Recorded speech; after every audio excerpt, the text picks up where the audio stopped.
I don't like this whole bandage thing. His bandage is already starting to come off, so he's trying to like tape it back down. But as he's doing that, the grafts are not too far away. You usually want the swelling to actually descend, which he usually does by day 6, 7. He might be looking like he's 25 for the rest of his life. That's maybe not ideal when he's in his 60s. Let's react to this video by Matt and Abby. It's called I Got a Hair Transplant in Turkey. And as a double board certified hair surgeon, I'm going to give you my professional opinion.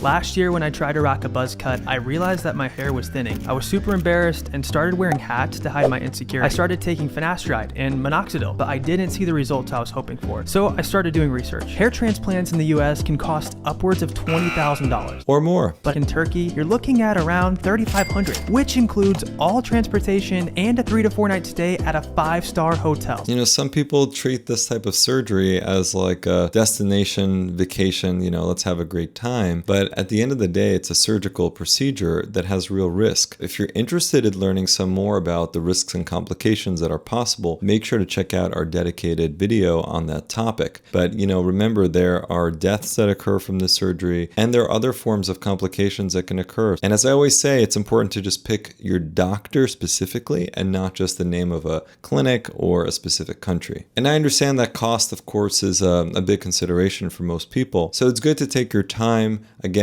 do the research thoroughly, and sometimes it's better to, you know, save up for the right person rather than just jumping into something that you might later regret. And remember, with hair surgery, there's no emergency when it comes to hair transplant procedures. These are elective cosmetic procedures that, if anything, should be held for when the hair is fully stable. And it sounds like he was on medical therapy, which is good, but waiting for that stability and doing surgery again in the right place at the right time is the better way to go than just rushing in because, you know, you heard about a great bargain somewhere, or you feel like, oh my God, my hair is falling out, so let me get the surgery right away. That's not the right way to approach hair transplant surgery. I think I found my ride. I'm headed to the car. Somebody knew my name and they came right up to me and were like, Matthew James, and I'm like, yep, that's me. Here we go. Oh my gosh. Wait, what the? This is so fancy. You know, some of these clinics will try to attract you with these colorful images and these fancy cars and hotels, but again, you know, you're looking to get the best possible work done on your scalp. You know, this is going to be permanent and this will be with you for the rest of your life. So it's not a small decision to make. Okay, well, we now made it into the city of Istanbul. We're getting close. I'm super excited to see more of the city. Listen, I'd like to visit Istanbul as well, but as a vacation, not as a patient. And, you know, I was recently at the International Hair Conference in Berlin, and I actually had dinner, sat right next to a guy who is a hair surgeon in Turkey and really does, you know, good high quality work. And there are people like that in Turkey who are excellent surgeons and take great pride in their work and do things on a high level. So trying to put, you know, US against Turkey doesn't make any sense. It comes down to the individual who's responsible for your care. And in the clinics where surgeons are nowhere to be found and it's just technicians doing the work with not as much quality control, in those clinics, you know, you're not going to get very reliable,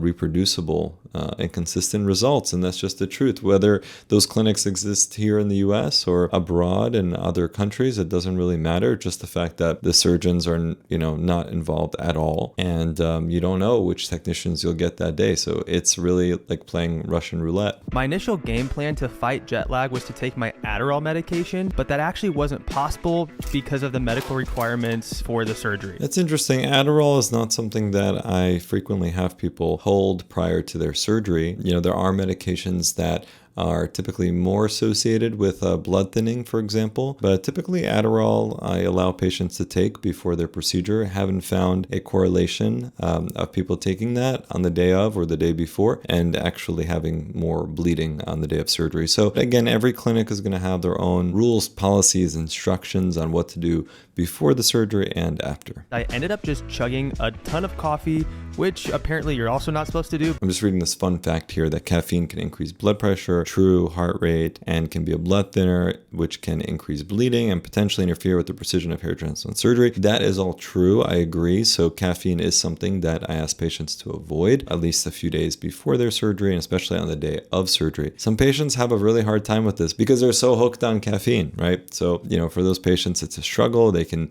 get headaches sometimes towards the end of the surgical day, but we get them through it. And then the day after surgery, they can usually have a cup, not 5, but 1 is usually fine the day after surgery. But I agree with the clinic that he went to that caffeine is good to minimize or avoid leading up to surgery for all these reasons. My server at breakfast, she was so nice. She made me 3 coffees. Not 1, not 2, 3. They were all so good. Oh my goodness, I feel bad for a surgical team already. You know, some people just don't read their instructions. Most patients do receive instructions from almost all clinics out there before surgery on what not to do and what to do. And I find that there is definitely always going to be a percentage of patients who just don't read them. I don't know why. If I were having surgery, I would definitely be reading every last line of what was sent to me. But, some people just kind of show up and try to wing it. I just read that apparently I can't work out for 2 weeks after the hair transplant. So I was like, shoot, should I go to the gym? And then I thought about going to the gym for an hour, and then I just scrolled on my phone. Yes, after surgery, I do recommend holding off on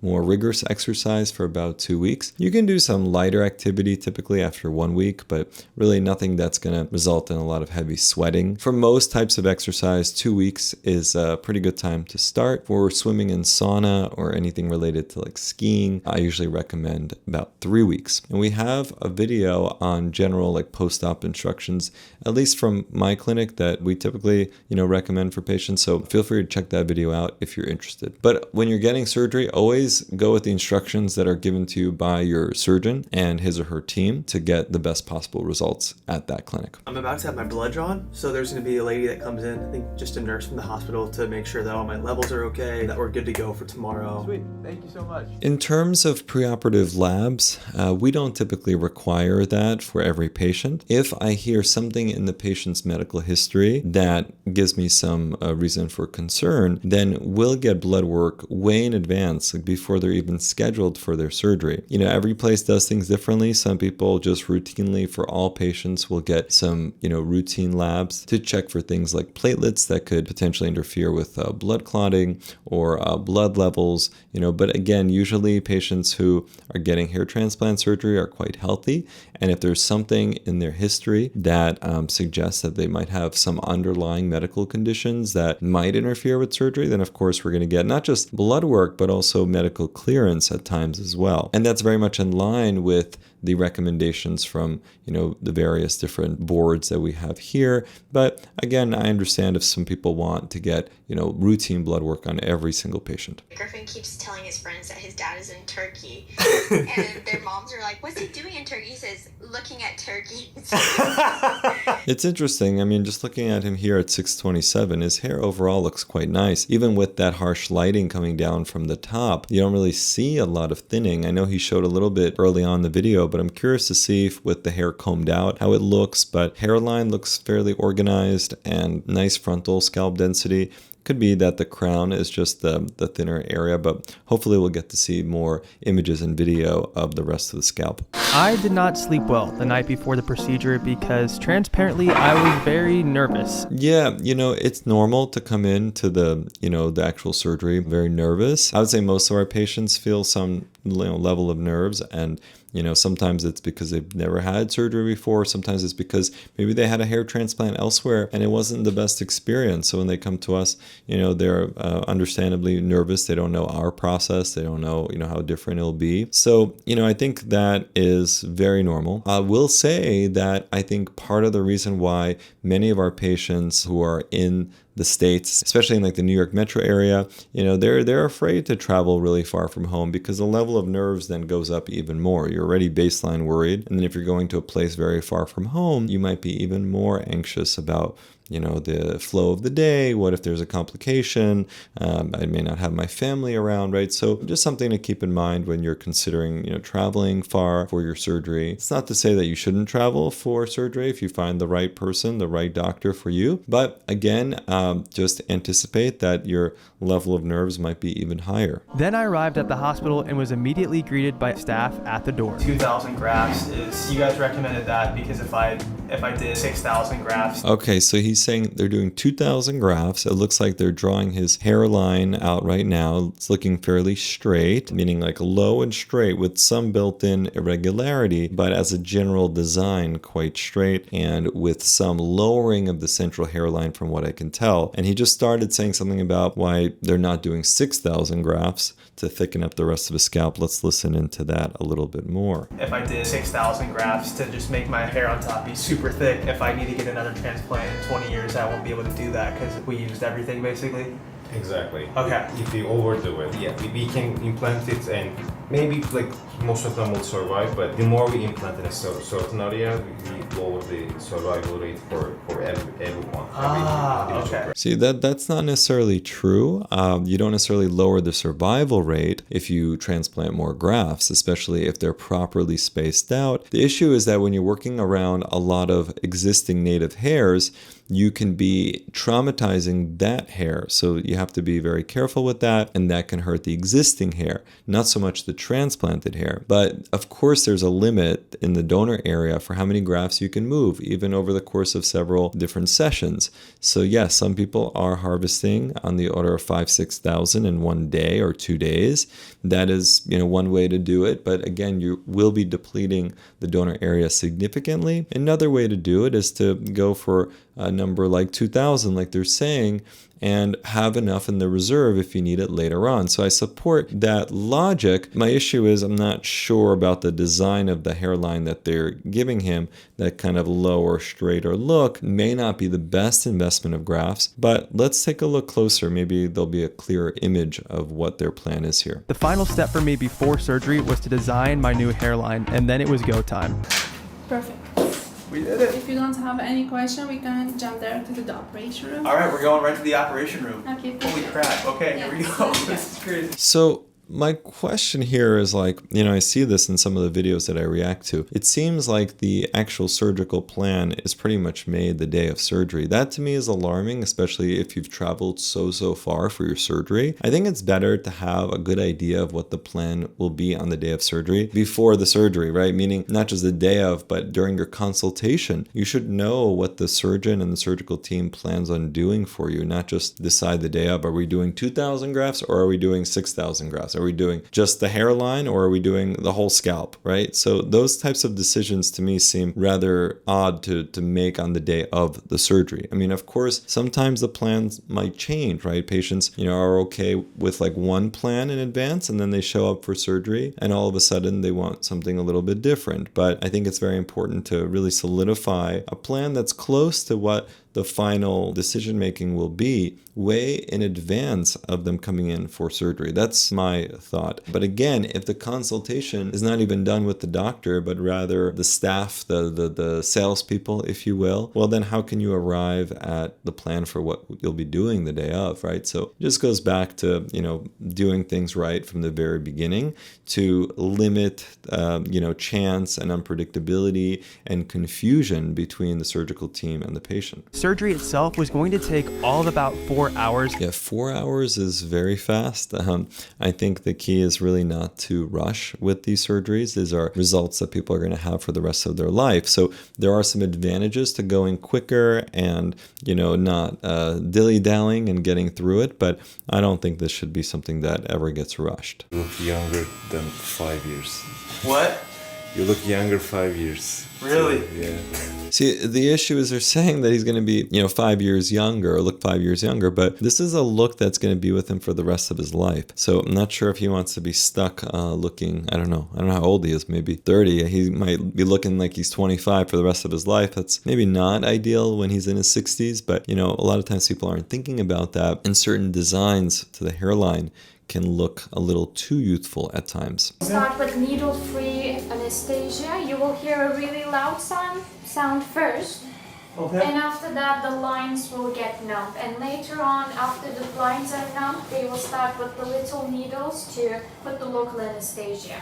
To be honest, the pain of the anesthesia was a lot more than what I was expecting. Yeah, I think she said needleless anesthesia at first or something. But yeah, I mean, it's always going to be some degree of discomfort when you're getting numbed. I mean, that's just normal, you know, because there's some needles going into the scalp. But it does numb pretty quickly as long as it's being numbed properly from the bottom up because of the way that the nerves innervate the occipital and parietal scalp. It looks like they've marked out the donor area here. They're applying some betadine to disinfect, which is very standard practice. They've also split that occipital donor zone in half, which is also very common practice, so you don't overharvest from one side compared to the other. And they've marked out into the parietal scalp, which just expands their donor area, so all very appropriate. They've left him with most of his hair. I'd like to see at the hairline what they've done. I'm guessing they've also shaved the recipient area, but we'll take a closer look soon. For context, I wasn't prepared for pain at all, but after about 5 minutes, it felt like I was wearing a helmet and I couldn't feel anything. So they use that device that I guess shocks the skin, or maybe it's a cooling device before the needles, but you know, he still felt it, so I'm not sure how effective that initial tool is. We'll usually use a vibrational type of device to kind of trick the brain so it's focused less on the pain so that it senses more of the vibration type of sensation. Then came follicular unit extraction, where they used a drill-like device to remove the donor hairs from the back and sides of my head. I haven't spoken much about this yet, but I am working on designing and creating a new type of harvesting device that will improve the whole process for FUE harvest. But that is very much in its early stages. I'm working with an engineering firm on it, so more to come on that. But yeah, that's an exciting development that we have going on at the practice now. Not sure when we'll have prototypes ready and, you know, be ready to reveal more about what this is. But anyway, we're working on something. But remember, what they've done for him here is they've harvested first. Many clinics will do this, and when you're using implanter pens, which my guess is they might do for him, that is the only way you can do it, is you have to get the grafts out first, then you feed them into these little implanter pens, and you can kind of inject the grafts into the scalp. The way I do it at the current time for most cases is pre-made sites, so that we actually create the homes for the grafts first, then we do the full harvest and we know exactly how many grafts we need, and then we implant them in, usually with forceps. That's just a different technique. One's not better than the other, but as far as kind of guessing how many grafts you need, there's a little less guesswork in the way that I currently do it. But maybe one day I'll jump over to implanter pens and we'll do it this way. But at the current moment, one of the biggest advantages that I find to pre-made sites is just that we can determine, especially for these more finesse hairline cases, exactly how many grafts we need and not over harvest or under harvest from the donor area. I feel so weird right now because I just laid while they extracted the hairs for, I think that was that like over an hour? Check this out. This is my head. This is my skull where they took out the hair. I've never had a procedure where I was awake the entire time, and I just ended up listening to podcasts and music to help pass the time. Yeah, so just as predicted, they're using implanter pens, which is a very accepted way to do hair transplant surgery and a way that we know works, you know. So what the techs are doing here is that they're loading with forceps each of these little grafts into the implanter pens and then passing them over to a person who I assume is the doctor, and then he is implanting them sharply into the scalp. It's also possible to make pre-made sites and then use dull implanter tips into the pre-made sites. My team personally is highly experienced with forceps, so they use forceps to gently place the grafts into the sites that I make. So in my case, the directions and angles are all controlled by the way that I create the incision into the scalp. In this case, the way that the implanter gets inserted at a certain angle, at a certain depth, at a certain direction, that will control then how the hair grows. Well, I just went to the bathroom, took a little break from the operation. I want to say we're halfway through. Almost done. It will be done 20 or half an hour. Oh, we're almost done. Yeah, almost done. Wow, what time is it? 11:57. Okay, we're making good time. Another thing, after a hair transplant, you have to wear button-down shirts for 12 days after the operation. Yeah, so they did finish before 2 p.m.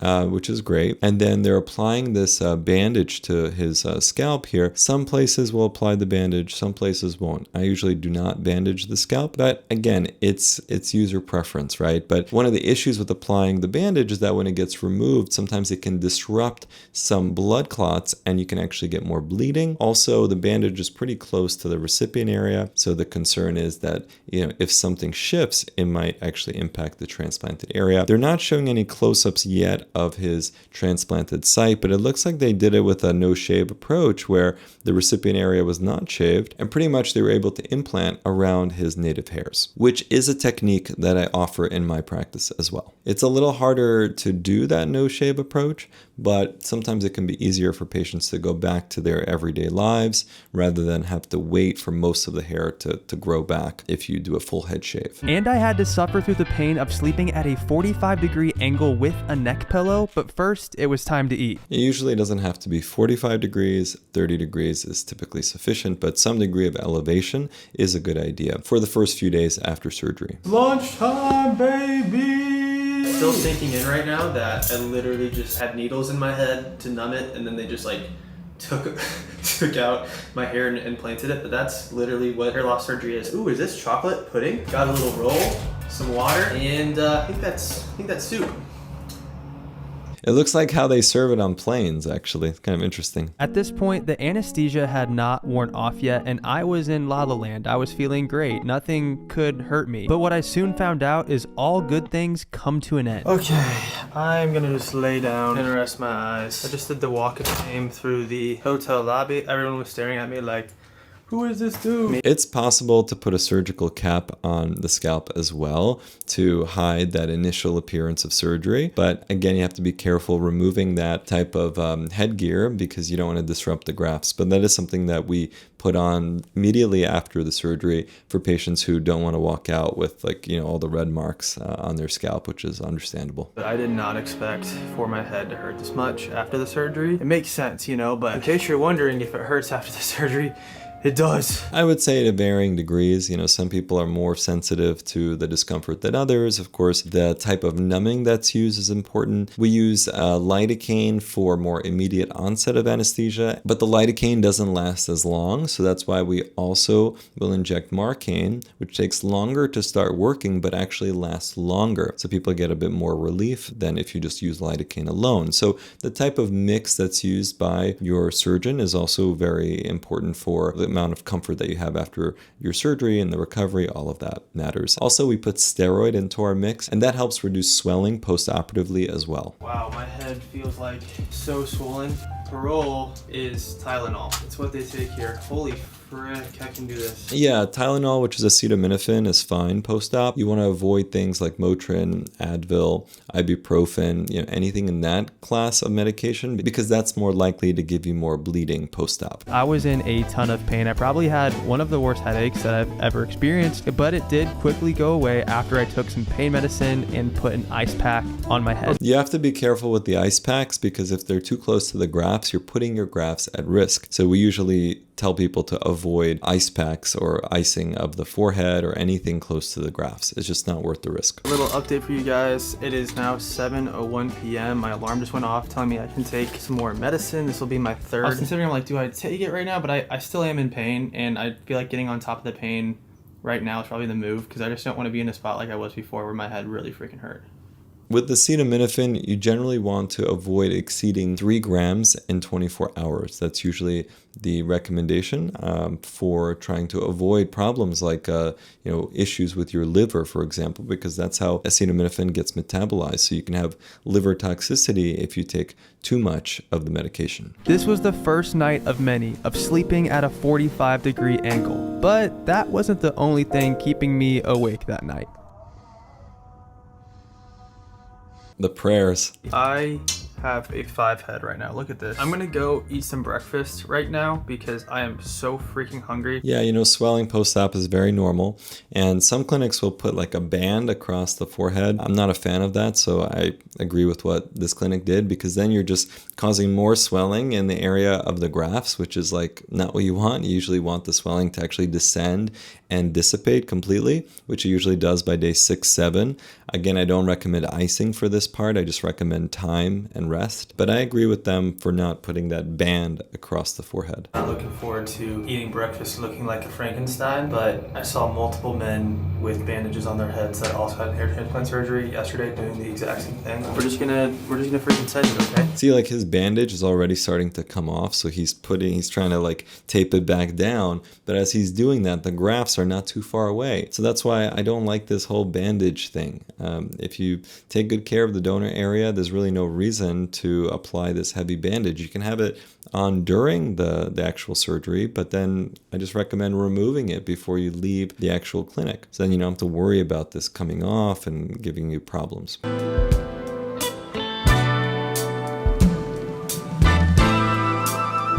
I just got some seconds. And it was back at the clinic for my final appointment to get my bandages removed and hair washed. You're gonna put it in your palm and gently you're gonna cover all of your transplanted area with gentle turns, okay? Okay. Just patting, no pressure, not rub or anything. So some clinics will have you come back the next day for this type of cleaning. But at most clinics these days, you can get instructions for how to properly take care of the area without feeling like you need to go back there for the clinic to take a look and adjust things and clean things. So it's just not needed, but I think it's a fine extra step if the clinic feels that they would prefer to see you and do that initial cleaning. Gosh, I really do look like a Frankenstein. On day 5, I'm pretty sure I scared some children on my 24-hour journey home, but it was all worth it because in 12 months, I'm going to have a luscious full head of hair. So it would have been nice if they showed more of the actual surgical markings and kind of the planning for what they were doing. I saw some of that irregularity with the zigzag method built into the hairline itself, but I just wanted to see more of how that transplanted area connected up to his existing hair. Some of that is the art that's involved with hairline design, especially as it connects to the temples, and I just didn't really see that in this video. I'm sure they considered it at the clinic, but just wasn't really shown here. I did want to go back to the beginning of the video where he says I was super embarrassed. Let me just start that part up again, and I'll comment on his hair in these kind of early frames, and this gives us maybe the best view of his actual scalp. Last year when I tried to rock a buzz cut, I realized that my hair was thinning. I was super embarrassed. So he's complaining about sort of the areas that are thinning further back on his scalp. So if you look here, the density of the frontal scalp actually looks quite appropriate. And then in the posterior portion of the frontal scalp out into the mid scalp and maybe a portion of the crown just kind of has a thinner consistency to it, and that seems to be more of where he's lost his hair. So that's really his primary complaint from what I can tell. The actual hairline, especially here at 6 seconds when he says he tried to rock a buzz cut, I think the hairline position still seems appropriate to me. It's just that area further back with that reduced density is his biggest issue from what I can tell as far as where we can optimize his hair. So I'm not sure that 2,000 grafts into the hairline itself is a great use of his limited donor supply. But again, we don't have a super clear image of what the hairline actually looked like. Normally when we're taking pictures of the hairline, you need to kind of clip everything back, hold everything back so you can see what you're working with. I'm sure they did that, but maybe it just wasn't shown. So if we saw that, then we could really tell what they were shooting for with those 2,000 grafts, because that's a lot of grafts to put at the hairline. It has to be covering enough space and a configuration that makes sense. So hopefully they didn't go too low, too straight, but we'll see how everything grows in from that. And as far as the areas further back, again, I'm not sure how much minoxidil he's on. Sometimes bumping up the dose of minoxidil can add a little bit more fullness, sometimes adding a laser light cap, and we have a recommended one that we'll link in the description. And other times, doing things like PRP, microneedling can help with that density. And again, if that's not enough, then a more directed transplant to that zone of thinning, which might incorporate the central mid-scalp, anterior crown, posterior frontal scalp, that would be potentially a better use of his grafts, but now they left them with enough grafts for additional work should he need it. So again, a lot of hair transplant surgery really boils down to proper strategy and then of course execution. But if you don't have good strategy, then you might find yourself, with a less than desirable outcome. But again, from what I can tell, I think they performed the procedure well. We'll see how things grow in and how Matt feels about it. But again, thanks, Matt, for sharing your journey. Hopefully some of these comments were helpful to people considering transplant surgery. And again, just be very careful, where you go, who you choose. And my strong recommendation is you should be meeting with the doctor, the surgeon, well in advance of signing up for surgery. That should be one of those key steps when you're trying to decide where to go. Thanks again.